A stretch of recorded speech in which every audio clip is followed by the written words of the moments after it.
Hi friends, ఆమెరన్ అనే movie almost 2 hours 40 minutes ఉంది friends.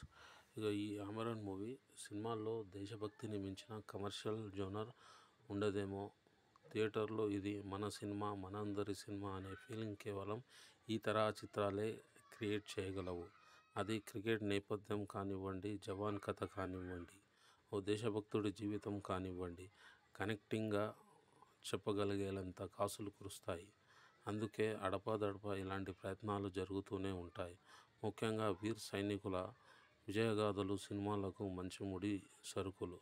ఊరి, మేజర్ లాంటి చిత్రాలు మంచి విజయాన్ని అందుకున్న తర్వాత అలాంటి కథలపై మరింత ఆసక్తి పెరిగింది. ఇప్పుడు వచ్చిన ఆమెరన్ కూడా అలాంటి కథే. మేజర్ ముకుంద్ వరదరాజన్ జీవిత కథతో తెరకెక్కిన చిత్రం ఇది.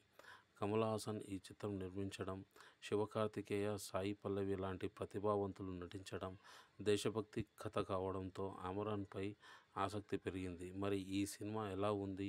ఈ దేశం కోసం ముకుంద వరదరాజన్ చేసిన సేవలేంటి? కమర్షియల్ మీటర్లో చూస్తే ఈ సినిమా అనుకున్న ఫలితాలు చేరుకుంటుందా లేదా చూద్దాం ఫ్రెండ్స్.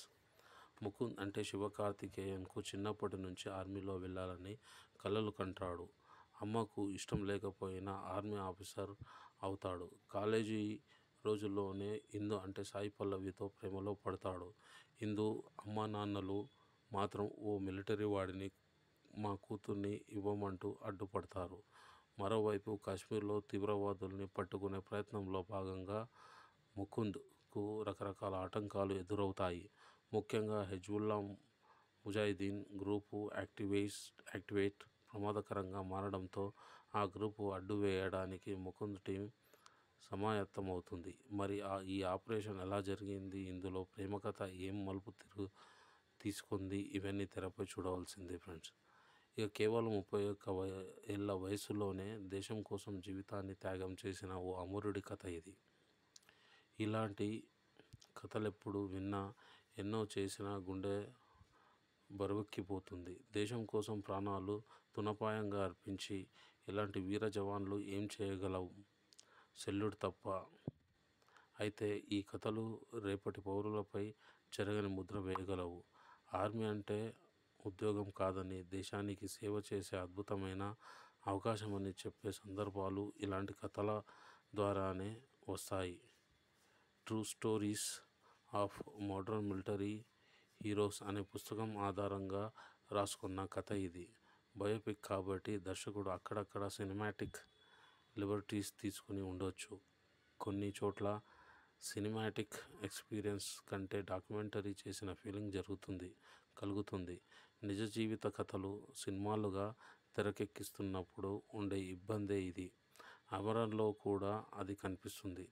అయితే ఇది ముకుంద్ కథగా కంటే ఇది కథగానే తీర్చిదిద్దడం మంచి ఎత్తుగడ. ఇందు ఆలోచనలోంచి కథ మొదలవుతుంది. దాంతో దీనికో లవ్ స్టోరీ కలగరించి వచ్చింది. ఇందు ముకుంద్ ప్రేమ కథ చాలా మెచ్యూర్గా, అందంగా తీర్చిదిద్దాడు దర్శకుడు.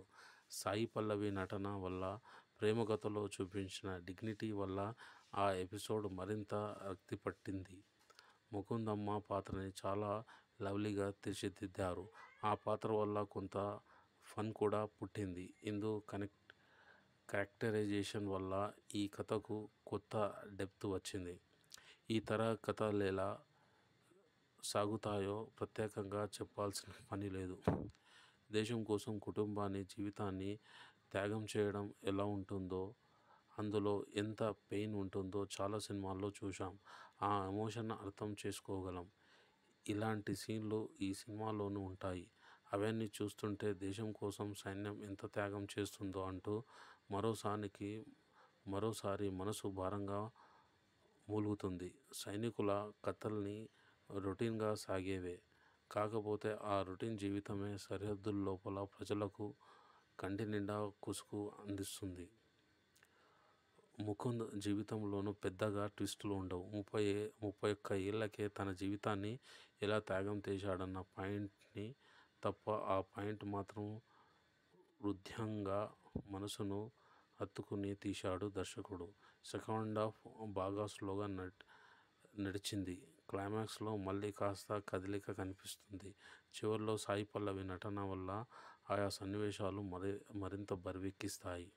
శివకార్తికేయన్, సాయి పల్లవి ఇద్దరు కథల్ని నమ్మే వ్యక్తులే. వాళ్లకు పాత్ర నచ్చితే చాలు, ఏమైనా చేస్తారు. ఈ సినిమాలోనూ అదే కనిపించింది. శివకార్తికేయన్ నటనలో ఎక్కడా వంక పెట్టలేం. ముకుంద్ పాత్రలో ఒదిగిపోయాడు. నిజమైన సోల్జర్గా కనిపించాడు. సాయి పల్లవి అయితే ఎప్పటిలాగానే కళ్ళతో నటించేసింది. తన కనుబొమ్మల ఆఖరికి కన్నీళ్లు కూడా నటించాయి. క్లైమాక్స్ అంతా తనదే. ఓ ఆర్మీ ఆఫీసర్ భార్యగా ఉండటం ఎంత క్లిష్టమో ఆ సినిమాలో ఇందు పాత్రని చూస్తే అర్థమవుతుంది. సాంకేతికంగా చూస్తే బ్యాక్గ్రౌండ్ స్కోర్ ఇంపాక్టబుల్గా ఉంది. యాక్షన్ నేపథ్యంలో వచ్చే సన్నివేశాల్ని సహజంగా చిత్రీకరించారు. దర్శకుడు రాజ్కుమార్ పెర్రీస్వామి ముకుంద్ జీవితంపై బాగానే పరిశోధన చేసినట్టు అర్థమవుతుంది. పాత్రల ద్వారా తనకేం రావాలో అది రాబట్టుకోగలిగారు. ప్రథమార్థంలో పెద్దగా కంప్లైంట్స్ లేవు. ద్వితీయార్థం మాత్రం పెద్దగా ఇంపాక్ట్ ఇవ్వదు. క్లైమాక్స్లో మళ్ళీ ఎమోషనల్ టచ్ చేయగలిగాడు. ఇక ఊరి, మేజర్ లాంటి సినిమాలు బాగా ఆడాయంటే కారణం ఆయా ఘటన పూర్వాపరాలు మనకు బాగా తెలుసు. త్వరగా కనెక్ట్ అయిపోయే పాయింట్. ముకుంద్ కథలో అలాంటి రెడీమేడ్ కనెక్టింగ్ పాయింట్ ఉండదు. లక్ష్యం ఏమిటి, ఎవరిని టార్గెట్ చేయాలి అనే విషయంలో స్పష్టత కనిపించదు. దాంతో సినిమాటిక్ ఎక్స్పీరియన్స్ మిస్ అవుతుంది. కాకపోతే ఓ సైనికుడు కథను ఆ కోణంలో చూస్తే మాత్రం ఖచ్చితంగా ఈ సినిమా బాగుంటుంది. ఇక ఫ్రెండ్స్, ఈ సినిమాకు నా యొక్క రేటింగ్ 5/3 ఫ్రెండ్స్. నా ఛానల్ని లైక్ చేసి సబ్స్క్రైబ్ చేయండి ఫ్రెండ్స్.